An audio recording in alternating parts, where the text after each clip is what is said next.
സഭകളുടെ കൂട്ടായ്മയാണ് സഭ. വേദഗ്രന്ഥത്തിലെ ഒരേട്. ശിഷ്യത്വത്തിന്റെ മൂശ എന്ന മട്ടില് കണ്ട പത്രോസിന്റെ കഥയെ മറ്റൊരു വീക്ഷണകോണിൽ കാണാനും അതിൽ നിന്ന് നമ്മൾ എന്ത് പാഠം പഠിക്കണം എന്ന് മനസ്സിലാക്കാനും ശ്രമിക്കുകയാണ് ഇപ്പോൾ. യോഹന്നാന്റെ സുവിശേഷത്തില് 20-ാം അധ്യായം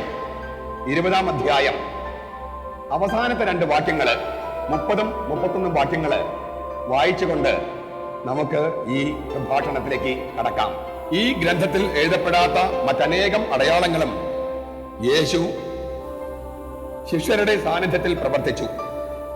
എന്നാൽ ഇവ തന്നെയും എഴുതപ്പെട്ടിരിക്കുന്നത് യേശു ദൈവപുത്രനായ ക്രിസ്തുവാണെന്ന് നിങ്ങൾ വിശ്വസിക്കുന്നതിനും അങ്ങനെ വിശ്വസിക്കുന്ന നിമിത്തം നിങ്ങൾക്ക് അവന്റെ നാമത്തിൽ ജീവൻ ഉണ്ടാകുന്നതിനും വേണ്ടിയാണ്.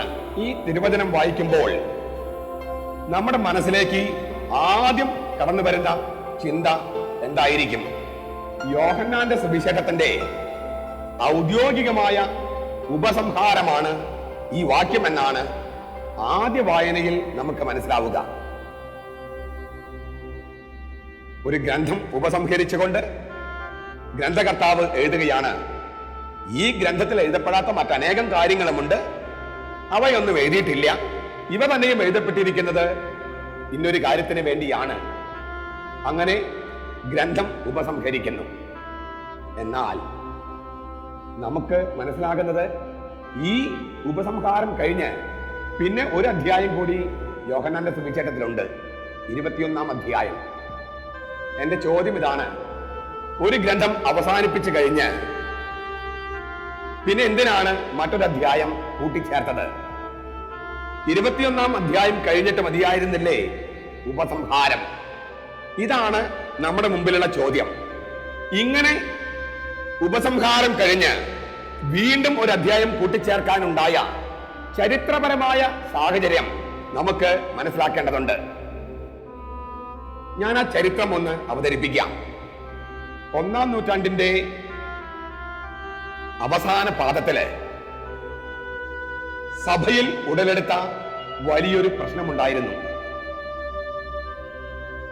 ആ പ്രശ്നം ഉടലെടുക്കാനുണ്ടായ സാഹചര്യങ്ങൾ നമ്മൾ മുൻപത്തെ പ്രഭാഷണങ്ങളിൽ പരോക്ഷമായി സൂചിപ്പിച്ചിട്ടുണ്ട്.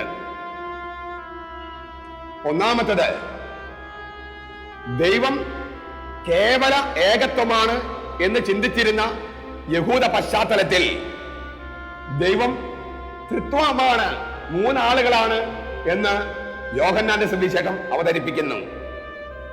അന്നത്തെ മതവിശ്വാസത്തില് അത് വിപ്ലവാത്മകമായ പുനരാഖ്യാനമായിരുന്നു, ദൈവത്തെക്കുറിച്ചുള്ള പുനർനിർവചനമായിരുന്നു.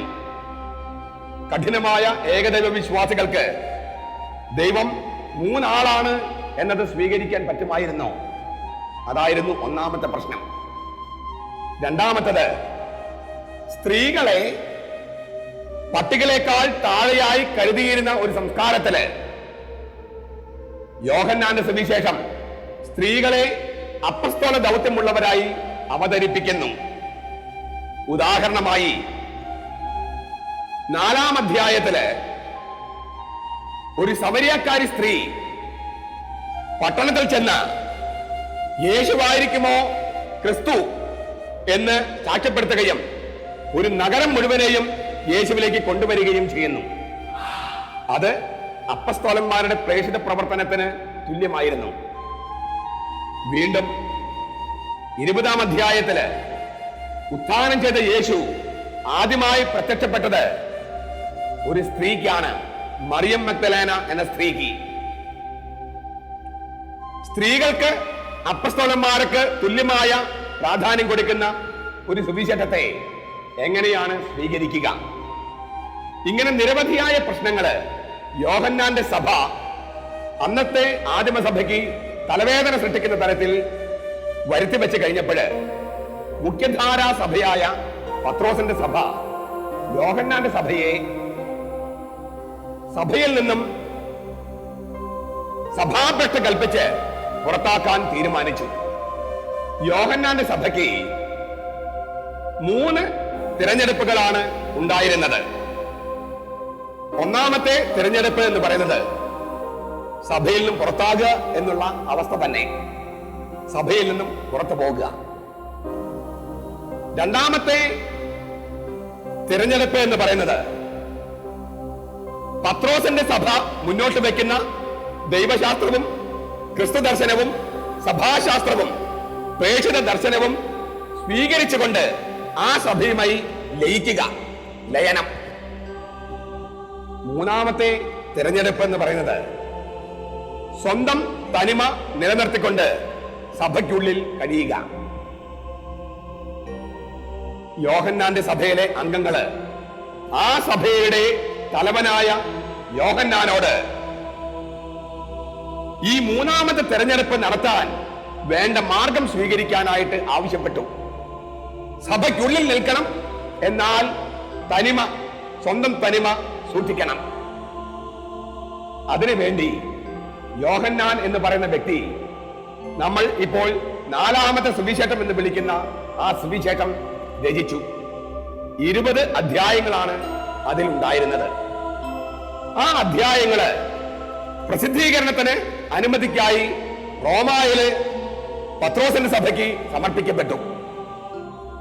അതിന് കിട്ടിയ പ്രതികരണം ഇംഗ്ലീഷിൽ എ ബാൻ ഓഫ് സൈലൻസ്, അതായത് ഈ ഗ്രന്ഥം വായിക്കാനോ പ്രസിദ്ധീകരിക്കാനോ പാടില്ല എന്ന് പറഞ്ഞ് നിശബ്ദതയുടെ ഒരു കൽപ്പനയാണ് റോമിൽ നിന്നും പ്രസിദ്ധീകരിക്കപ്പെട്ടത്. യോഹന്നാന്റെ സുവിശേഷം വായിക്കാനോ പ്രസിദ്ധീകരിക്കാനോ പാടില്ല എന്ന കൽപ്പന. എന്തുകൊണ്ടാണ് റോമായിൽ നിന്ന് അങ്ങനെ ഒരു കൽപ്പന, ആദ്യത്തെ 20 അധ്യായങ്ങൾക്ക് അങ്ങനെ ഒരു കൽപ്പന നേരിടേണ്ടി വന്നത്?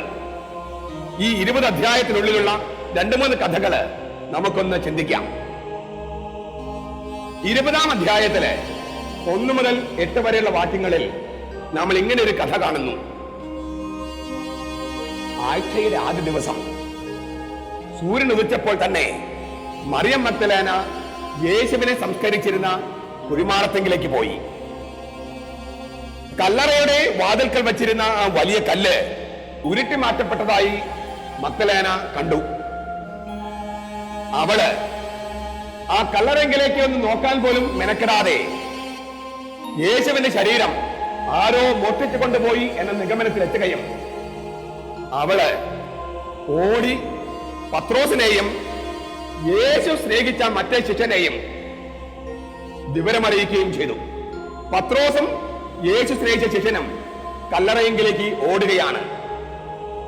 നമ്മൾ വായിക്കുന്നു, മറ്റേ ശിഷ്യൻ പത്രോസിനേക്കാൾ വേഗം ഓടി യേശുവിനെ സംസ്കരിച്ചിരുന്ന കല്ലറയെങ്കിലെത്തി. The disciple whom Jesus loved outran Peter. പീറ്ററിനെ ഓവർടേക്ക് ചെയ്തു, കവച്ചു വെച്ചു. പണ്ട് നമ്മൾ വ്യാഖ്യാനിച്ചിരുന്നത് യോഹന്നാൻ എന്ന് പറഞ്ഞ വ്യക്തി, യേശു സ്നേഹിച്ചിരുന്ന ശിഷ്യനായ യോഹന്നാൻ എന്ന വ്യക്തി പത്രോസിനേക്കാൾ പ്രായം കുറഞ്ഞവനായിരുന്നുവെന്നും അദ്ദേഹത്തിന്റെ യുവത്വമാണ് ഇങ്ങനെ വേഗം ഓടാനായി അദ്ദേഹത്തെ സഹായിച്ചതെന്നുമാണ്. എന്നാൽ പത്രോസിന്റെയോ ഈ ശിഷ്യന്റെയോ പ്രായത്തെയോ അല്ലെങ്കിൽ യുവത്വത്തെയോ സംബന്ധിക്കുന്ന ഒരു പരാമർശവും പാഠത്തിലില്ല. പാഠത്തിലില്ലാത്ത കാര്യം അങ്ങോട്ട് വ്യാഖ്യാനിക്കാൻ പാടില്ലെന്നാണ് നിയമം. പിന്നെ പാഠത്തിലുള്ള സൂചന എന്താണ്? ആ ശിഷ്യന്റെ ശീർഷകം, ഡെസിഗ്നേഷൻ നോക്കുക, യേശു സ്നേഹിച്ച ശിഷ്യൻ.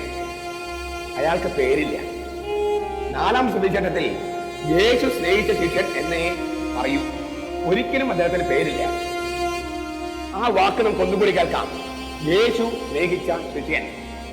ദൈവത്തിന്റെ സ്നേഹത്തിന്റെ അവരോഹണം ചെന്നു നിൽക്കുന്നത് ഈ ശിഷ്യനിലാണ്.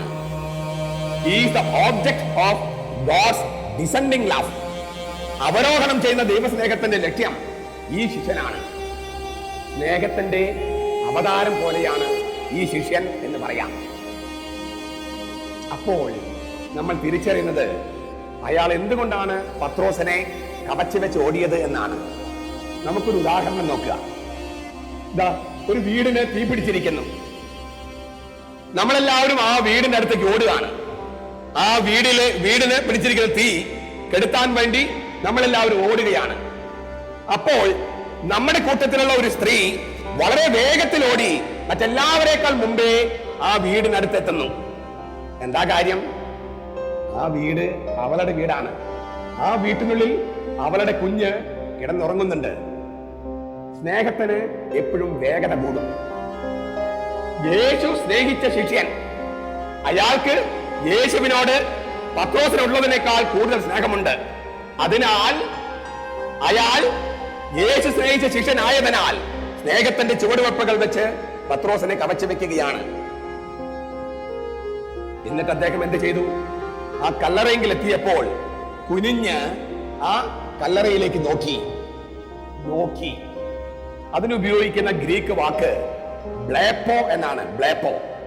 ബ്ലേപ്പോ എന്ന ഗ്രീക്ക് വാക്കിന് ഫിസിക്കൽ ഐസൈറ്റ്, കണ്ണുകൊണ്ടുള്ള കാഴ്ച എന്നാണ് അർത്ഥം. അയാള് ആ കുഴിമാടത്തിൽ എന്തൊക്കെയോ കണ്ണുകൊണ്ട് കണ്ടു. പക്ഷേ കുഴിമാടത്തെങ്കിലേക്ക് ഇറങ്ങിയില്ല.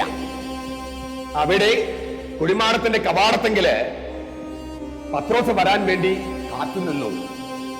അയാള് പത്രോസിനെ, ബോസിനെ ബഹുമാനിക്കുകയാണ്. കുഴിമാടത്തെങ്കിൽ നേരത്തെ എത്തിയെങ്കിലും അയാൾ കുഴിമാടത്തെങ്കിൽ കടക്കാതെ കാത്തു നിൽക്കുകയാണ് തന്റെ ബോസിന് വേണ്ടി. ബോസായ പത്രോസ് പിന്നാലെ വന്ന് ആർക്കും വേണ്ടി കാത്തു നിൽക്കാതെ നേരെ കല്ലറയിങ്കലേക്ക് പോയി. അയാളും ആ കല്ലറയിങ്കല് കുഴിമാടത്തിൽ എന്താണുള്ളത് എന്ന് നോക്കി എന്നാണ്, കണ്ടു എന്നാണ് മലയാളത്തില്. ഗ്രീക്ക് ഭാഷയില് ഉപയോഗിച്ചിരിക്കുന്ന വാക്ക് തെയറയോ എന്നാണ്. തിയറി എന്ന ഇംഗ്ലീഷ് വാക്ക് വരുന്നത് ഈ ഗ്രീക്ക് വാക്കിൽ നിന്നാണ്. എന്താണ് തിയറി? തെയറയോ? ഒബ്സർവേഷൻ. അയാള് എല്ലാം നിരീക്ഷിക്കുക.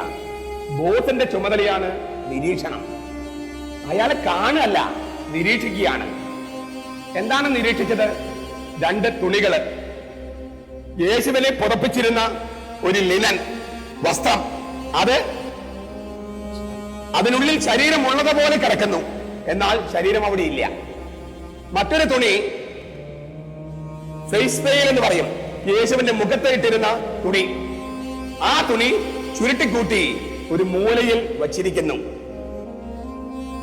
സീറോ മലബാർ സഭയിലെ കുർബാന അർപ്പിക്കുമ്പോൾ ഈ സംഗതി വളരെ വ്യക്തമായി അവിടെ ആവിഷ്കരിക്കപ്പെടുന്നുണ്ട്.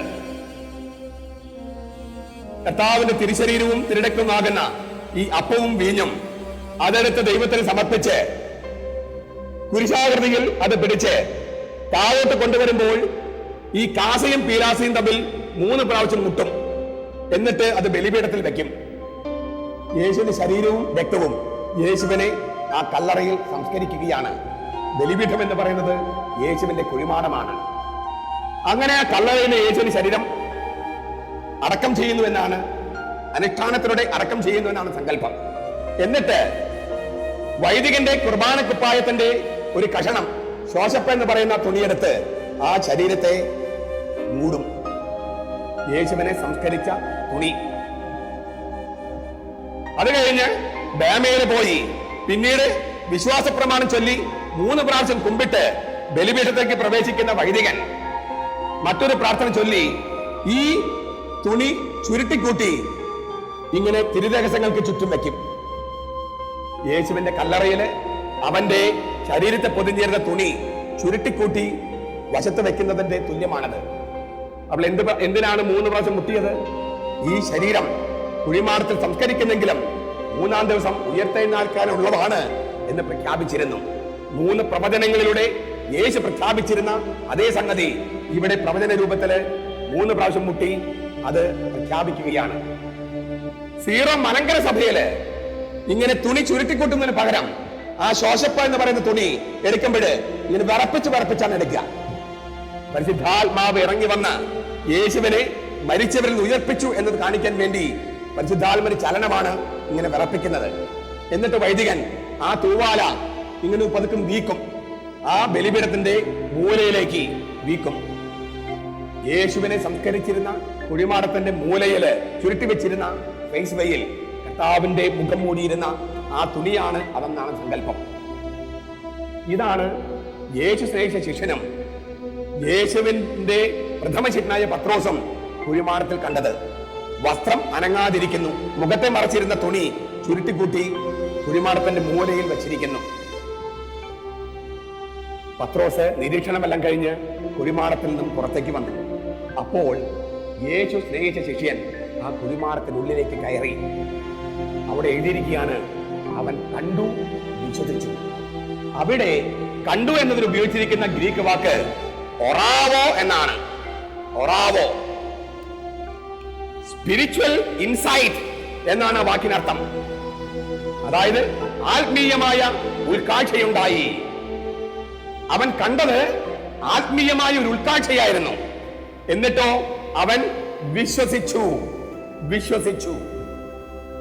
ബൈബിളിൽ യേശുവിന്റെ ഉത്ഥാനത്തിൽ ഉത്ഥിതന്റെ പ്രത്യക്ഷപ്പെടൽ കൂടാതെ വിശ്വസിച്ച ഏക വ്യക്തിയാണ് യേശു സ്നേഹിച്ച ശിഷ്യൻ.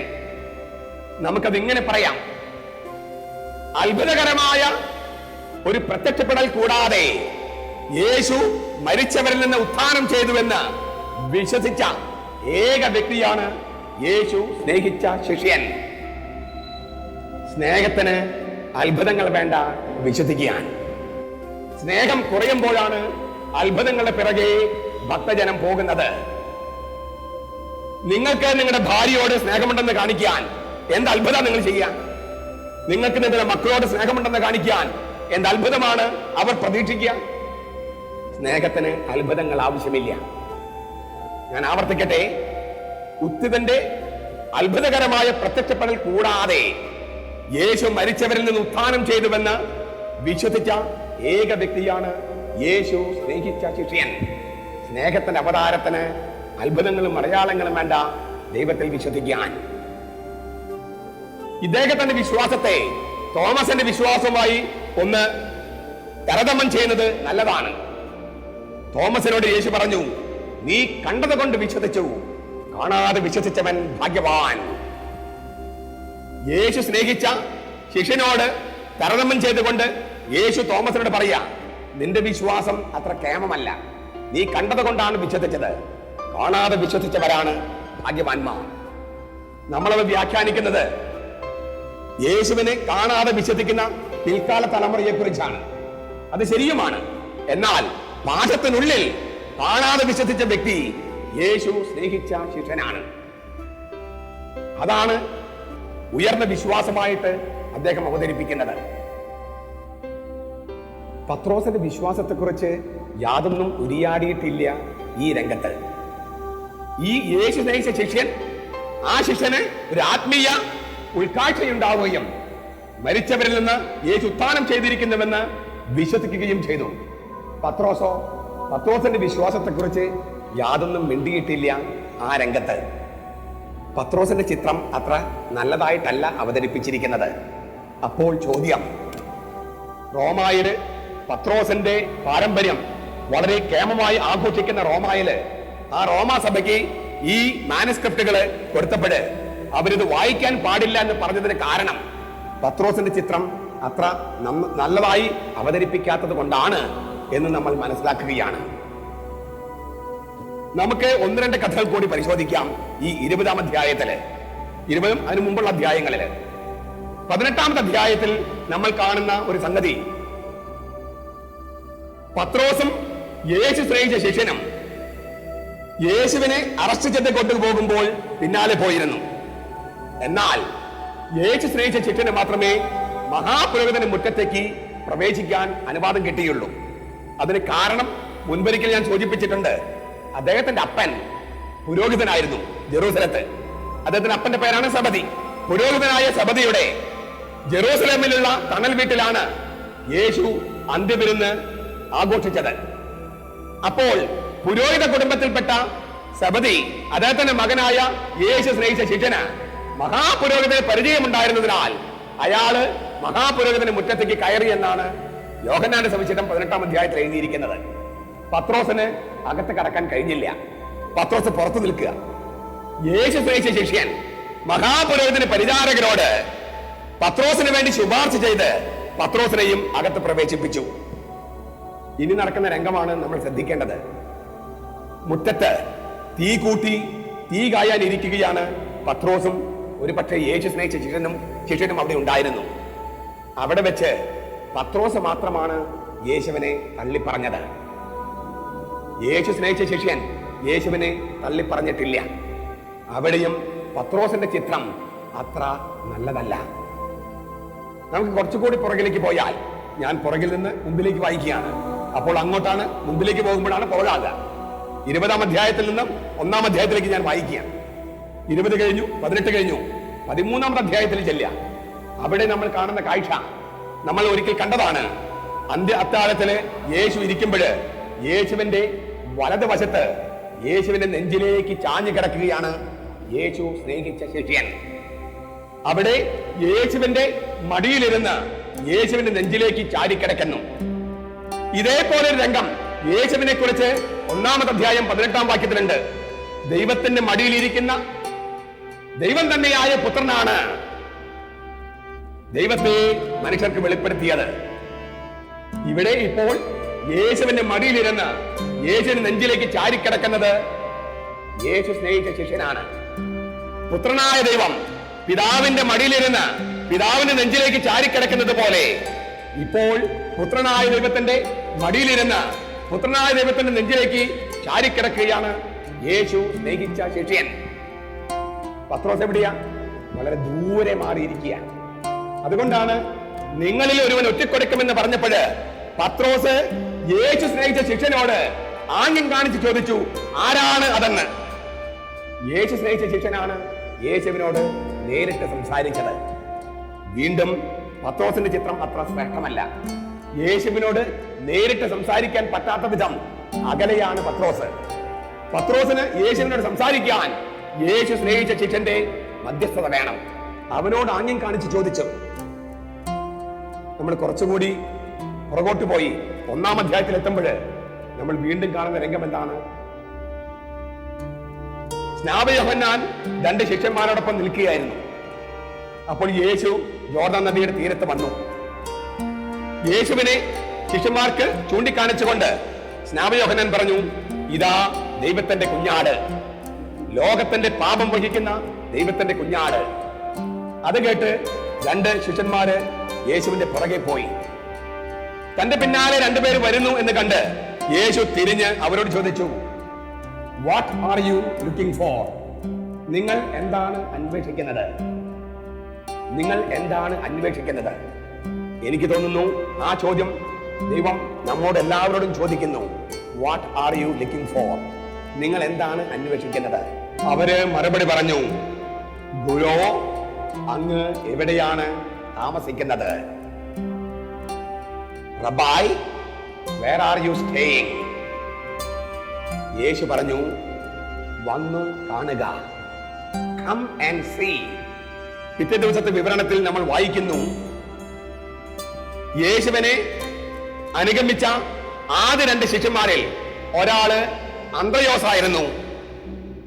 മറ്റേ ശിഷ്യന്റെ പേര് മറ്റേ ശിഷ്യൻ എന്നായിരുന്നു. യേശു സ്നേഹിച്ച ശിഷ്യനെ മറ്റ് സഭക്കാര് അവതരിപ്പിച്ചിരുന്ന വിധമാണ് മറ്റേ ശിഷ്യൻ, അതർ ഡിസൈപ്പിൾ. അപ്പോഴും അയാൾക്ക് പേരില്ല. യേശുവിനെ ആദ്യം അനുഗമിച്ചത് ആരാണ്? അന്ത്രയോസും യേശു സ്നേഹിച്ച ശിഷ്യനും. പത്രോസിനെ അന്ത്രയോസ് കൂട്ടിക്കൊണ്ടുവരികയാണ്, യേശു വിളിക്കുകയല്ല. അവിടെയും പത്രോസിന്റെ ചിത്രം അത്ര ശ്രേഷ്ഠമല്ല.